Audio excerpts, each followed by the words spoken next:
Purposely. Your life, God's purpose. Listen at onpurposely.com. I always thought my story didn't have any power because I didn't have that, the drug stage or the drinking stage or the, chasing the worldly things. But God had a path for me nonetheless. We've all experienced it. You run into a friend from the past, but there's something different. They are changed. Maybe there is a calm where there once was a storm. Maybe there is gentleness instead of harshness. There's a new passion, a new life. What changed? Welcome to Brought Back to Life, a podcast where we explore stories of ordinary transformation. Hey, Luke here. I'm the producer for this episode, and I just wanted to pop in to let you know that at the end of this amazing testimonial with Jordan St. Cyr, that we have something to tell you from our sponsor, Seattle's Union Gospel Mission. It's an incredible story that you won't want to miss, so stick around. Hey everyone, this is Jordan St. Cyr, and in my life, I never really had this come to Jesus moment. He's always been so present in my life. There was never just this conversion moment, right, that a lot of people have. However, there have been significant times in my life where God has, I've experienced something and I've just gone so much deeper in my faith with Him and given Him a greater part of my heart throughout these times when He's just drawn me in so close. So I grew up in a very small town, about 1,200 people, farming and trades community. And so you knew who went to church and you knew who didn't. I think we had 6 or 7 churches in our tiny community. And that always kind of rubbed me the wrong way because I was the one that went to church and I had 2 of my brothers that were kind of the prodigals. They kind of, they were like, no, we're not doing this. And now looking back at that and to see where we are all today, fearlessly chasing after God's heart, it's really a beautiful thing. So if you've got people in your life who aren't following God now, don't discount them. They've got a story. But for mine, I always thought my story didn't have any power because I didn't have that, the drug stage or the drinking stage or the, chasing the worldly things. But God had a path for me nonetheless. I was raised in a Christian home, went to church all my life. My dad tells this story of, so my dad was a worship pastor. My mom worked in children's ministry. And my dad tells this story of looking out in the congregation and seeing his 3 boys, my older brother to the right of me, my younger brother to the left. And I was that weird kid that was just into church. And I was only 12 years old, but I kind of had this understanding of fellowship and sung worship was an opportunity for my spirit to rise to God's. But my brothers couldn't have been less impressed. And my dad tells the story of, in that moment, he looked out, he saw us, and he saw the polarization between myself and my brothers. And he just knew at that point he was done. He was done serving in this capacity. He wasn't done with God or his faith. Rather, it was just an opportunity for him to pour into his family in a different way. And this story just stuck with me.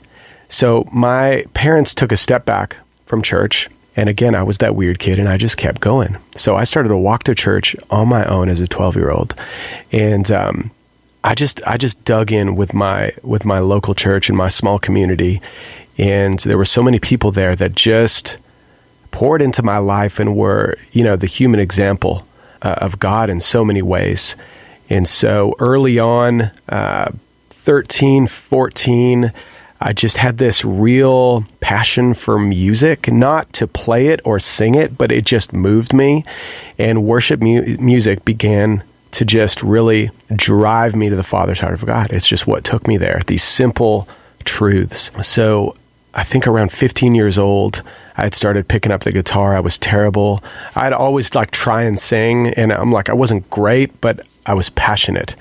And I think if you're in a small town and you kind of have, sort of an inkling that you might want to maybe sing or lead worship, you're the guy, right? And so my youth leader just kind of called me and said, hey, you're part of the youth. It would be very impactful if you would, maybe lead us. Would you be open to doing that? And I said absolutely.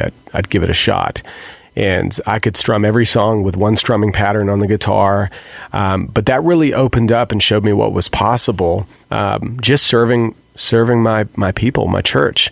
And so I was a super competitive person. I took that guitar and those worship songs into my room, and I'd play 3, 4, 5 hours a night, and I just locked myself in there. And really, while I was working on my craft, God was using that competitiveness and gearing it towards, I was building a relationship with God. And so I look back on those times, and those were sweet. They were pure. They were times of just me and God, just building this relationship as I slowly came into becoming a man and eventually serving my church, becoming a worship pastor. Around 1920 is when I released my first kind of singer-songwriter, faith-based album. It was just me and a guitar in a studio. And again, it was one of those beautiful, pure seasons. The songs weren't great, but the heart was, And so shortly after, I had joined a rock band with my brothers. So I always knew that I was going to be close to them. And so we were in a rock band for 6 years. And if all that came out of that season was we just grew tighter. At the beginning of that season, we were butting heads like crazy. And God just used this season to kind of refine us and soften our hearts towards one another. Shortly after that, I released a couple singer-songwriter albums, kind of not pushing my faith away, but pushing the Christian music industry away, because it still didn't sit well in my heart. So I was kind of just operating on the peripheral. I was leading worship this entire time. So, we'd headline a show at 1 a.m. in the bar with the rock band, and then I'd go show up at 7 a.m. and I'd lead worship. And I just knew that God had me right where he wanted me. And I think he was educating me. He was showing me that people are just longing for connection. And we do it in healthy and unhealthy ways, in the bar, in the church, wherever we are. But he was teaching me to just be me. And I think ultimately that is what we want for ourselves. God, how do I just be me more? And the only way to do that was to know him more and his heart for his people. And so that season is just something I look back on. While there wasn't, any worldly success through it, it was a spiritual success for sure. So he had taken me from this, singer-songwriter album to this 6-year phase, working in a bar band to, maybe 4 or 5 years doing kind of the singer-songwriter thing, playing in coffee shops and pubs and churches as well. And I'd gotten to this point where I was doing this Western Canadian tour. I played this one Christian college, and it was the one show of the whole tour where we kind of packed out the place, and it was just me and a guitar. And I started off with some original songs and just went into worship music. And it was in that moment where the light bulb just clicked. It's like, Jordan, I just felt God say my name. Jordan, you don't always have to push through. Sometimes the gifting I've given you, you come by it easy. And so I had just gotten to this point where I think I had been living kind of 1 foot in the calling of God and 1 foot in on my calling, what I determined to be my calling. And I just felt really just the presence of God impart in my heart this message of, Jordan, imagine what we could do with both feet in. And, not everybody is made for Christian music. It's its own thing. I believe everybody's made to sing to God. I believe everybody's made to give their heart to God. But Christian music in and of itself it's a different thing. And Christian radio had my heart since I was like 12 years old. It was just something that just ministered to me. And so this season of playing at this Christian college, and it was just like, okay, God, I'm willing to kind of turn the ship. And it took about 3 years before I released my first Christian single to Christian radio in Canada. And that was just the progression that started everything that we see today. And I just got to the point where the only name worth singing for me was Jesus. And so now I'm at a point where I'm doing everything that I feel I was made for. And you won't find me singing about anything else. Thank you so much, Jordan, for sharing your story with us. It's incredible to watch God transform lives. He's been doing that at Seattle's Union Gospel Mission for over 90 years. Here's one of those short stories from our sponsor. Helping the lost become found with Seattle's Union Gospel Mission. Before coming to Hope Place, I was homeless. I was homeless for about 6 months, and I had been in and out of every homeless shelter in Seattle and King County, and I just didn't feel safe or comfortable anywhere. I was lost, broken, completely humiliated of who the person I had became. And my family told me about Hope Place about 5 years ago. My sister's best friend graduated from the program, and my family would just remind me, like, you should go to Hope Place, you should go to Hope Place. It just became something I could only dream of. When I think of Hope Place, I think of safety. I think of a place where I can feel comfortable at. Hope Place became a dream and eventually just became a reality. I just didn't want the help, to the point where people just stopped helping me, and then I had nothing left. You know, I couldn't provide for myself anymore. I always relied on other people. I was very codependent. I mean, I've always known God was in my life, but this time it was completely different. I went through a spiritual journey before coming here.